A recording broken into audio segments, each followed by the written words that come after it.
As you may have noticed if you've come to the center since July 7th when we reopened to the public, we have made quite a few changes at the center for the health and public safety of our community.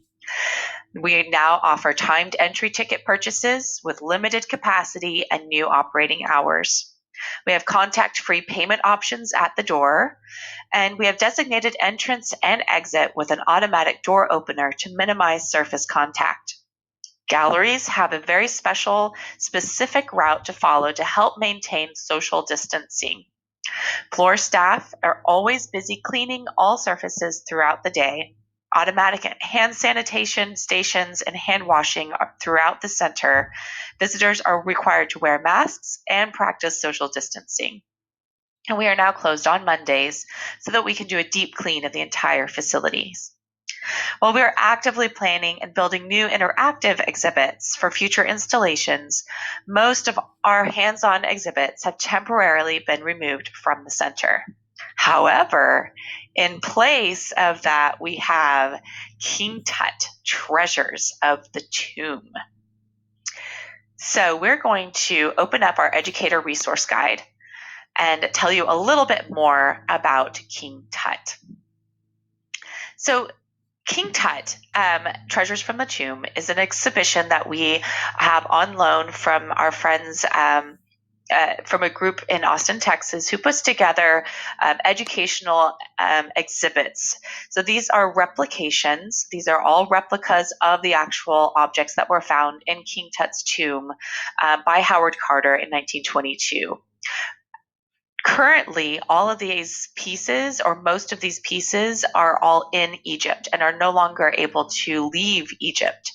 There might be still a few pieces at the British Museum and other large institutions such as the Metropolitan Museum of Art, but most of these are in Egypt and are no longer allowed to exit the country. So in order for us in the Treasure Valley to have access to this kind of learning and to see these things, we have to utilize our replicas. And these are really great replicas. These are put together over 10 years with artisans from the Pharaonic village in Cairo, as well as specialists from the Metropolitan Museum of Art. So these are experts who have worked very hard at putting together the best type of replications that they possibly can so that we can learn about Egypt, we can better understand and we can immerse ourselves in the life of the 18th dynasty in Egypt, and particularly understand and learn about that culture and that time in history, how that connects to us now through the story of King Tut.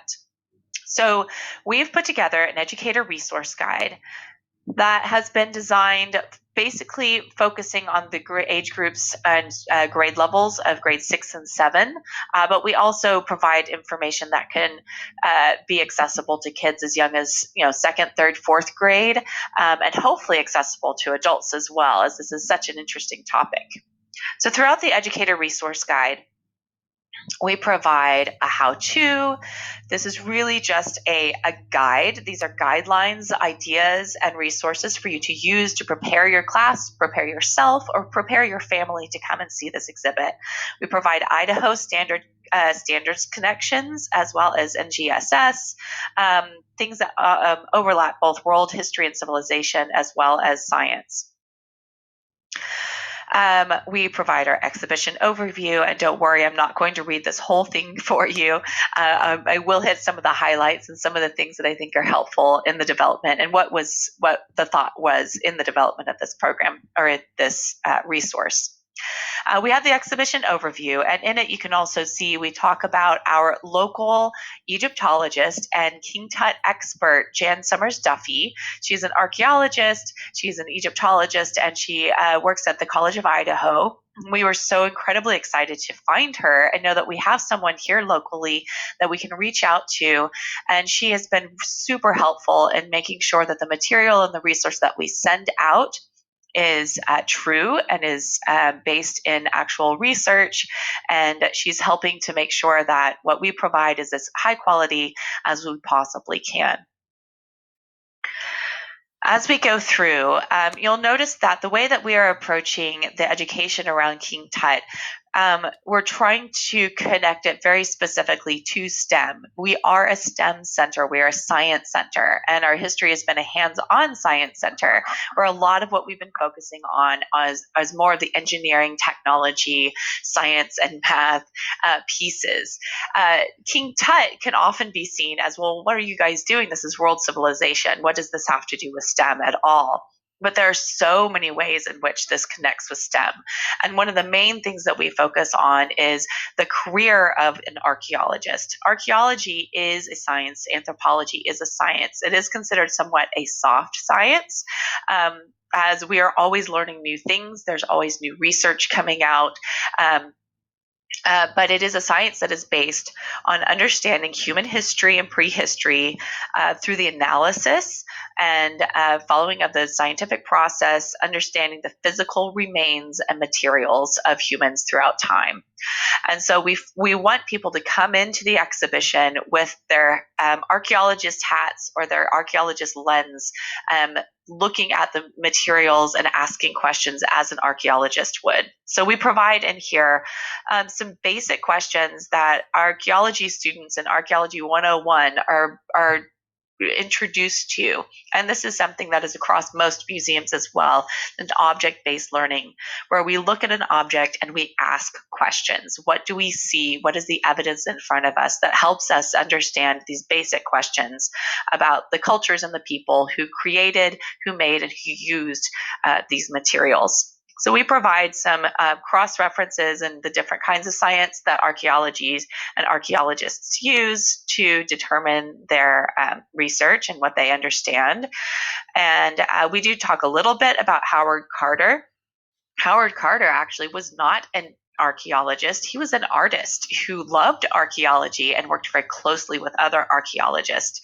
But he was the one that was funded by Lord Carnarvon to head the dig that was eventually to uncover King Tut after 10 years of hard work. So within the resource guide, you'll find lots of on-site teaching and engagement hints. This one I want to definitely point out because it is really kind of the bedrock of what we want people to come in and look at. If you've been to see King Tut, you might have already noticed, and if you haven't, you will notice that this exhibition came with lots of labels, and these labels are extensive. They're very long. They use lots of big words, and they're quite verbose. I always try to ask visitors to look at the object first and come up with their own provide their own context, ask all these questions, and then look at these panels. These panels are helpful. They're there to be supplemental, but they are not to be the end-all be-all, as archaeology is always a changing. We're always finding out new things. And so they are all guidelines, ways in which we can better understand the objects in front of us. But I want people to look at the object first. And so within this resource guide, you'll also see links, and all of the links take you to another way or another rabbit hole about King Tut and how to utilize the exhibition. So I'm going to click really quickly on this, where you'll be taken to here, where you learn what object-based learning is. And this is something for teachers if you would like to explore this further in your classroom. These are the kinds of skills that STEM provides, as well as the arts and history and archaeology, of looking at the world, utilizing critical thinking and problem solving. So I highly suggest looking into object-based learning and seeing how you can apply that in your classroom, in addition to when you go to see museum exhibitions as they come through town, or when you're out visiting other cities. So let's go through here. The next one is we talk a little bit about the history.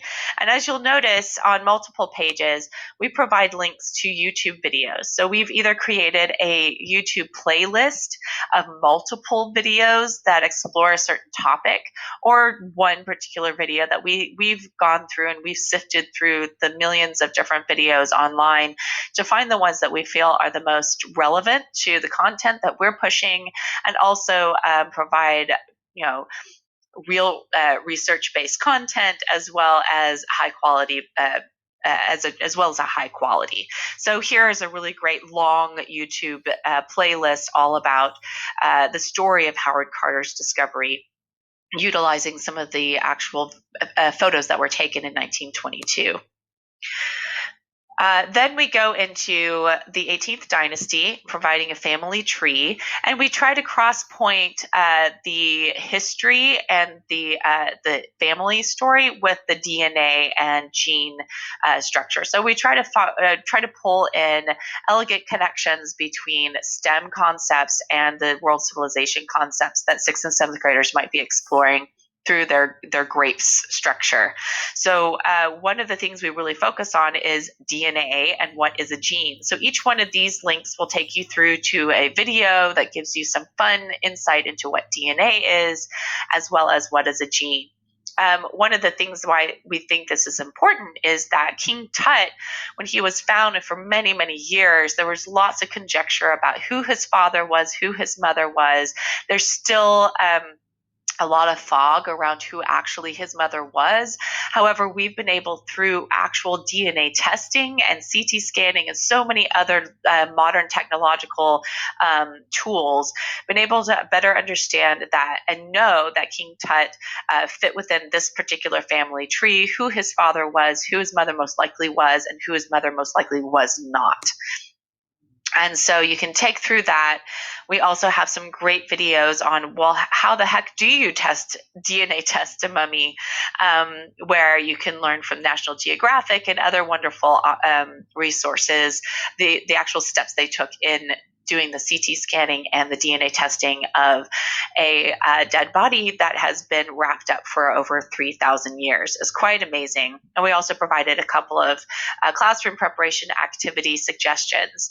And if you're not in a classroom and maybe this is great for a small pod or a micro school, we're hoping that these videos and these online resources can be helpful, even for those who are doing their classes online through, say, Google Classroom and so on.